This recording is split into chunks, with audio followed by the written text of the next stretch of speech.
to remain unproven after this long is a wake-up call to everybody that lives here. We need to shed this programming right here, right now, and find out what the fuck is going on. No more embracing this sick illusion that was created by psychopaths. I'm going to keep searching for answers and trying to make something happen. All I want to know is, who's coming with me?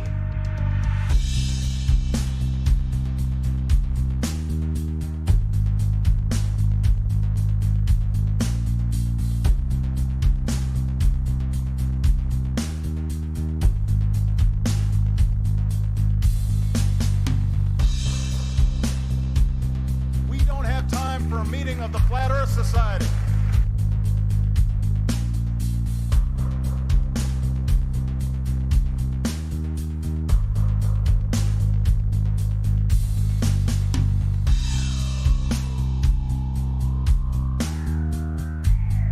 I'd like to be an explorer, like the Great Magellan. Oh, you're too late. There's really nothing left to explore.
Right before your surgery, I asked if you had packed your cell phone, and you said, which one?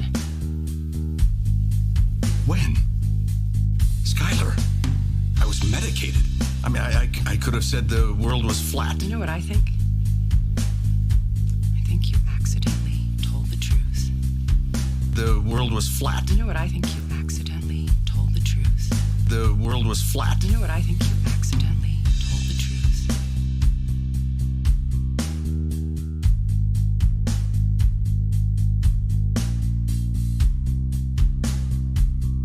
Really, the evidence shows me that it's flat and stationary. There is much more evidence based on just pure analysis that it's flat and stationary.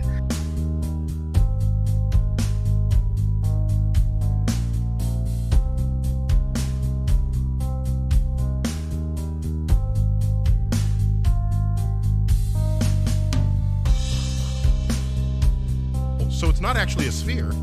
It's oblate. And officially it's an oblate spheroid. That's what we call it. But not only that, it's slightly wider below the equator than above the equator. A little chubbier. A little chubbier. Yeah. Chubby's a good way. It's like pear-shaped. Yeah.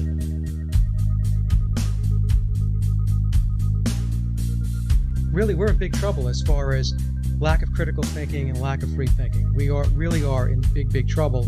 We need to step it up as far as the awakening goes. You really need to put your thinking cap on, and you really need to start to look at these things and look at them with a critical eye and with a critical mind.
Earth is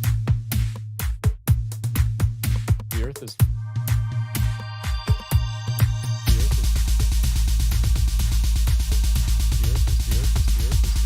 flat.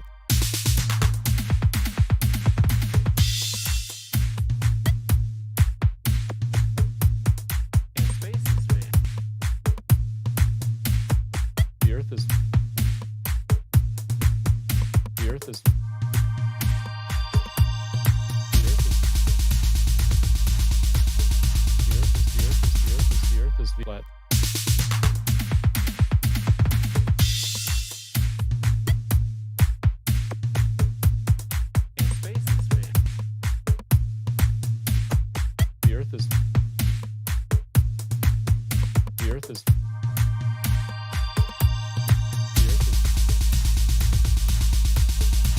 space is big.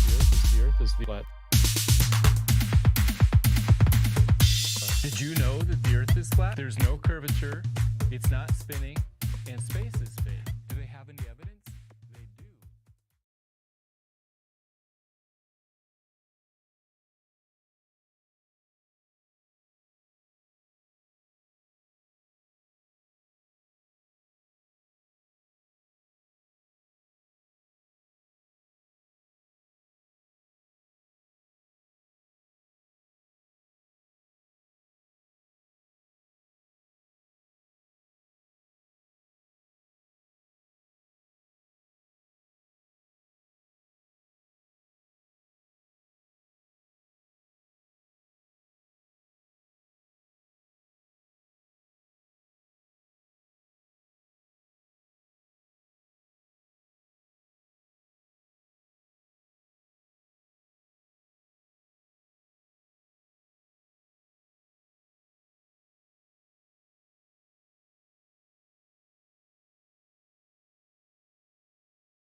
Yo. Drace. Anabolic beat. Trying something new this time. I've got you right in my claws. I have written the laws to thunderous applause. Come, little girlfriend, sketches are good, girlfriend. I've got you. Don't put your skin, just the energy within. So come with me and see the crystal. Let's begin.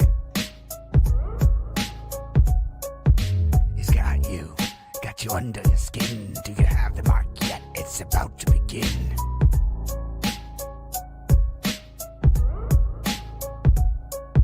It's got you. Take it all on the chin. Giving up on your kin while you're serving the kingpin.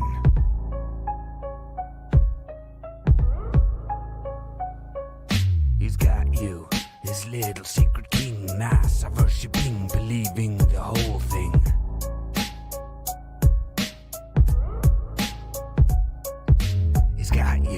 Got you living in sin, got you walking around with a dopey-eyed grin.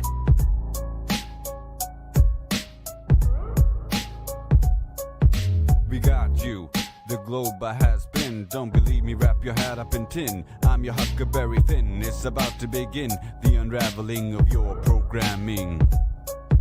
We got you, the lies are built in. FE, the linchpin, the lie wearing thin. No curve or a spin, the globe cannot win. Belongs in the bin. I've got you right in my claws. I have written the laws to thunderous applause. Come, little girlfriend, sketches are good, girlfriend. I've got you. Don't put your skin, just the energy within. So come with me and see the crystal. Let's begin. He's got you under your skin. Do you have the mark yet? It's about to begin.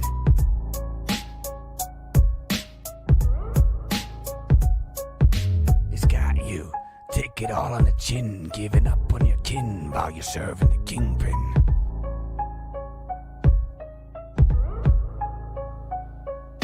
He's got you, this little secret king, nice, worshipping, believing the whole thing.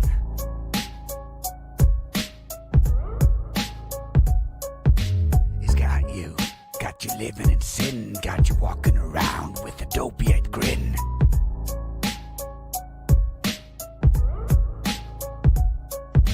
We got you, the globe has been. Don't believe me, wrap your hat up in tin. I'm your Huckleberry Finn. It's about to begin the unraveling of your programming.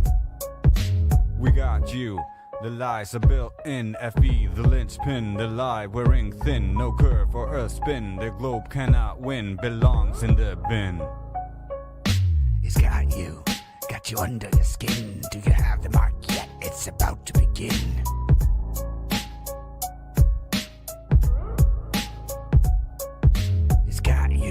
Take it all on the chin, giving up on your kin while you're serving the kingpin.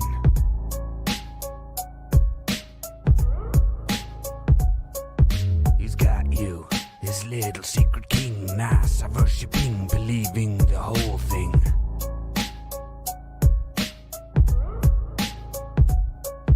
He's got you living in sin, got you walking around with a dopey-eyed grin.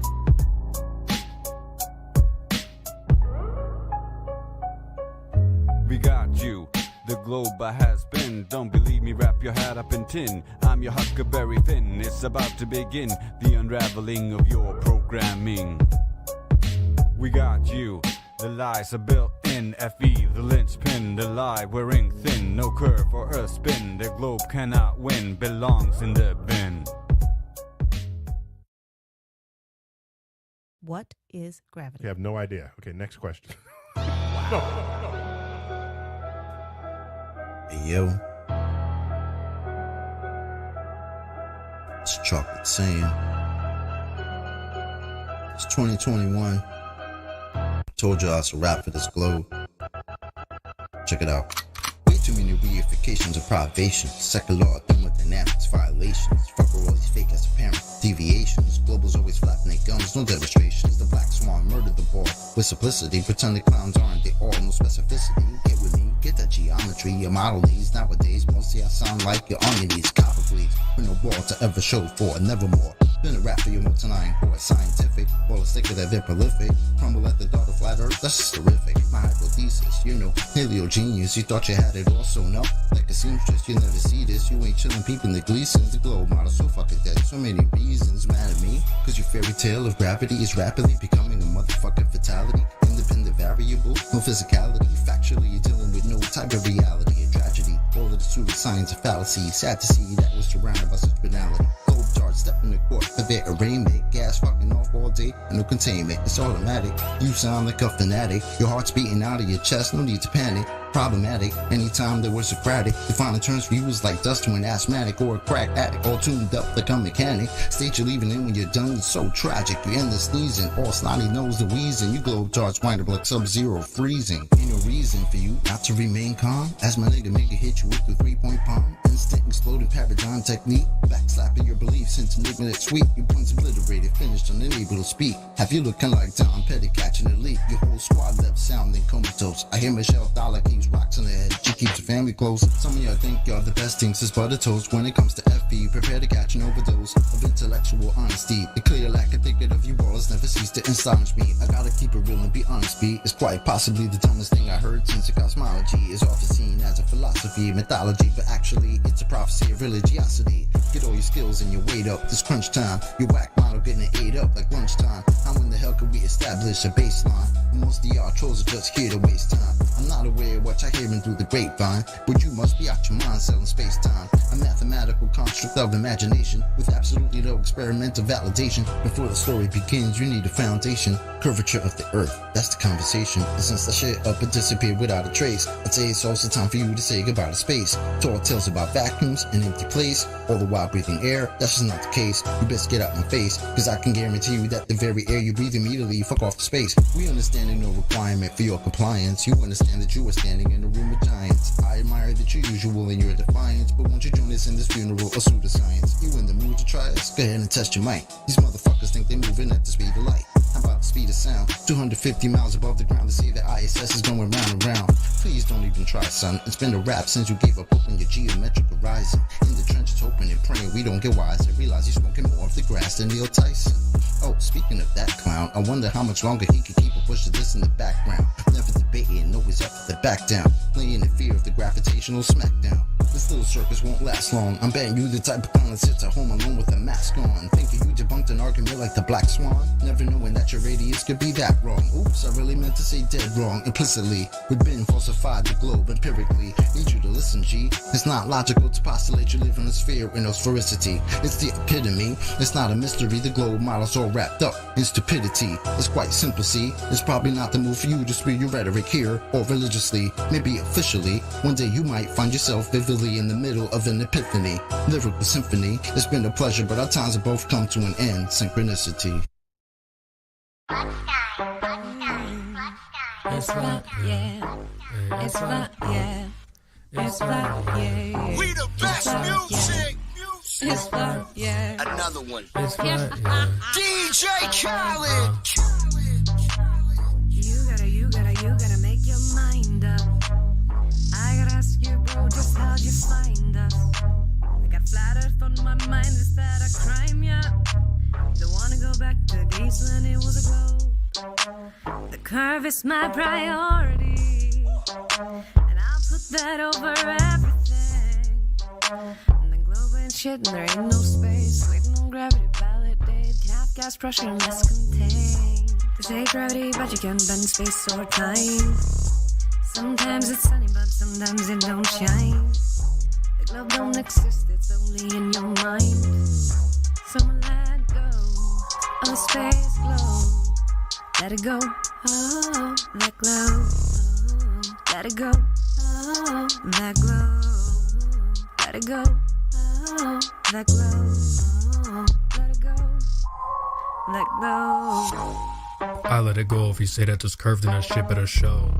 Don't try to play like I'm slow, cause I've been running the block and I know there's no globe. Ask for proof and I give you some more. And I'm proud of myself cause I used to be glow. Now I just hustle and grind and flat smack into all of my muscles or so. Asking me say it's a ball, he ain't got no proof at all. Keep asking why did it fall, don't try me, it's gonna end up in a brawl. Brenda's clocks like a dog, C-top our less is some fog. Ask for curvature measurements, making gold claims with that no evidence. Globe's too big, can't see curve. Hopped in a plane, but you still ain't high up. Red Bull jump, no curve, can't see none. Parallel race with some shadows in the stick up. Thinking measure shit, no hiccups. You know what's some bull that they whipped up? This is flat as little baby, it's CB, I ain't got no choice but to tell ya. They say gravity, but you can't bend space or time. Sometimes it's sunny, but sometimes it don't shine. The globe don't exist, it's only in your mind. So let go of the space globe. Let it go, oh, that glow. Oh, let it go, oh, that glow. Let it go, oh, that glow. Oh, let it go, let go.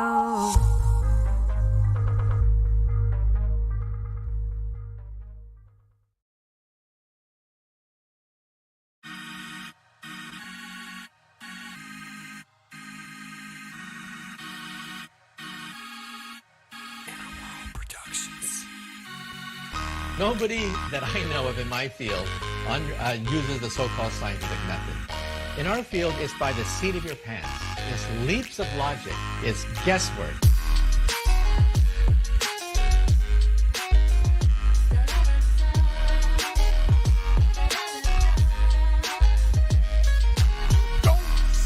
You don't see the curvature of the earth. That stuff is flat.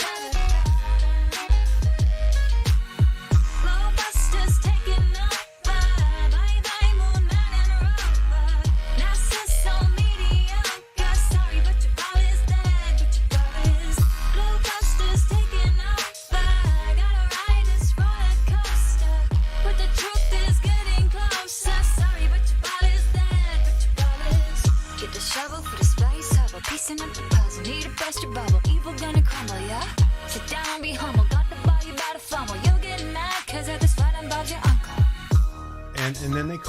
player. I mean, it's absolutely unbelievable the pathetic techniques that they have to use to prove their heliocentric model. Vibes of the president, Jaren got the evidence. Aeroslaying Jesuits and Zach Sharkham is evident. That the earth electric and its resonant, your residence is evidence, and I hope to settle in like some sediment. If we so wrong, why they lying to discredit it? That's not too intelligent. That's a guy, not an in court, but we ain't really in the settlement. It's time to awaken from the pseudoscience sedatives.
Space may be the final frontier, but it's made in a Hollywood basement.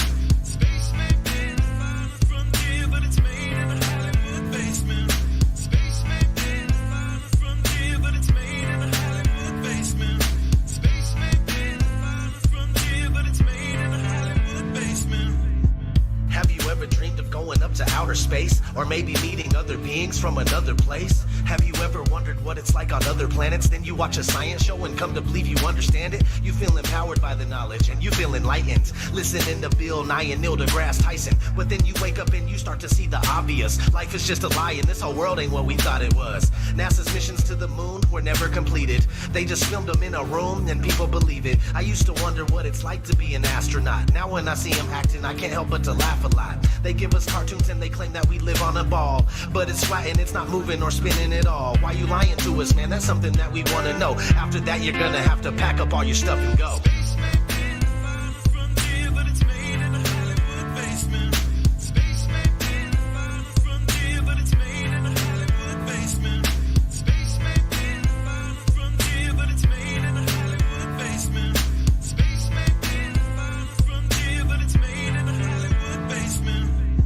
History has been rewritten by winners of wars. The Jesuit order, Khazars, Freemasons, and more. They pulled the veil over our eyes, and it's time to awaken. Through organized indoctrination, our minds have been taken. It's time we take our power back and we rescue our people. The Vatican and the bankers are like Resident Evil. They may have had the greatest plan that was ever concocted, but Illuminati never thought that they'd ever be spotted. They're manufacturing reality all in our heads. They tell us if the earth is flat, then we'll fall off the edge. But if it is a spinning ball, we won't fall off it then. And gravity is our imaginary magic friend.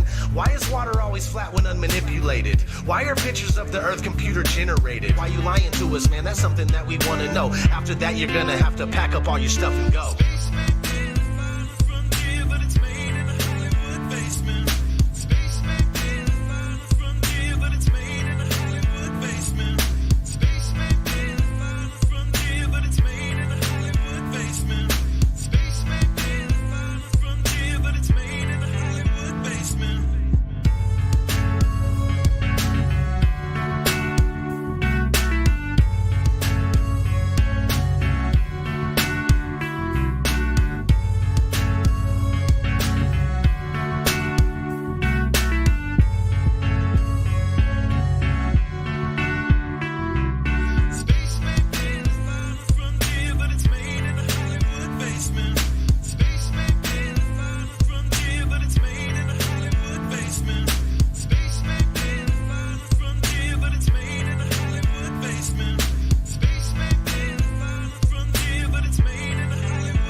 becoming 100% crystal clear that you and the other space programs that are in operation are connected and are deceiving the entire world.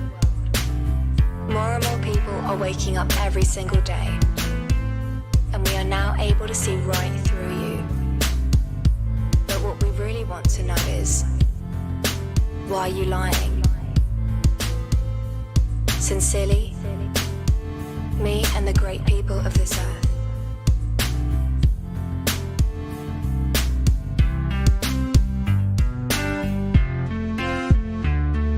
Space may be the final frontier, but it's made in a Hollywood basement. The captain thinks the world is round, see? But we all know it's a flat, right? Of course it's flat. Sure, I know the world is flat. Well, so do I. Everybody knows that.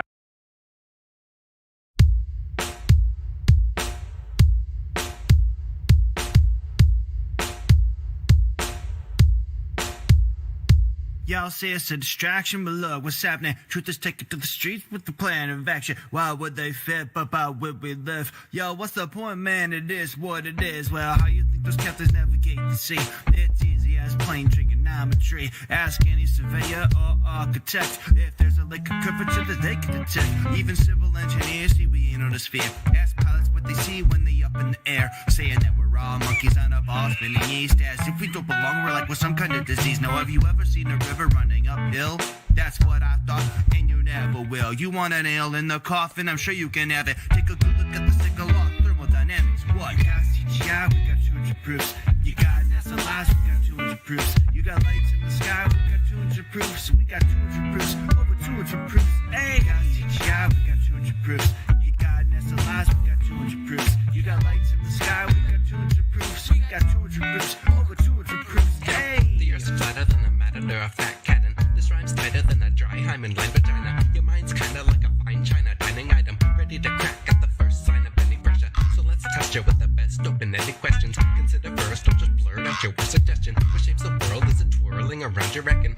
Take a second, you're gonna need a physics lesson. You've been taught that you ought not to feel the spinning, but I've got quite a lot to reveal this evening. It seems you bought an implausible false theory, cause on a ball, there's gradients involved. It's not so simple as one speed for all. 1,000-mile pH rate at the equator, with polar observers sitting softly at nil, and everyone between at different speeds still. You got CGI, we got 200 proofs. You got NASA lies, we got 200 proofs. You got lights in the sky, we got 200 proofs. We got 200 proofs, over 200 proofs.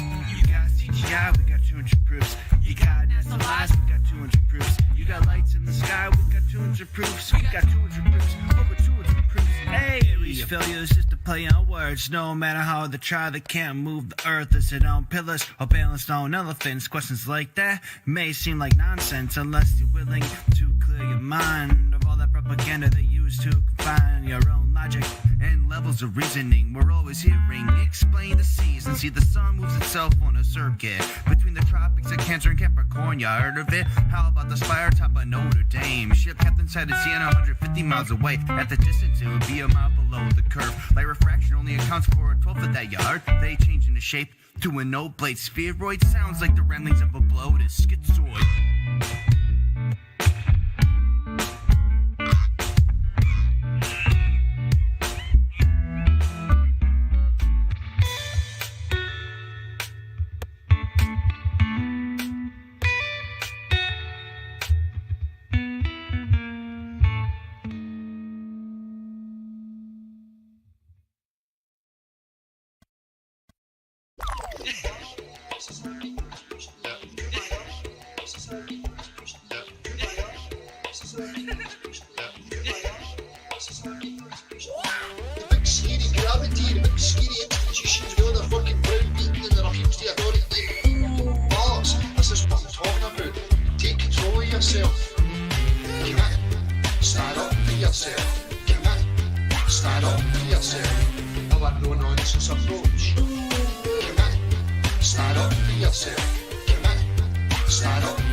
Show me.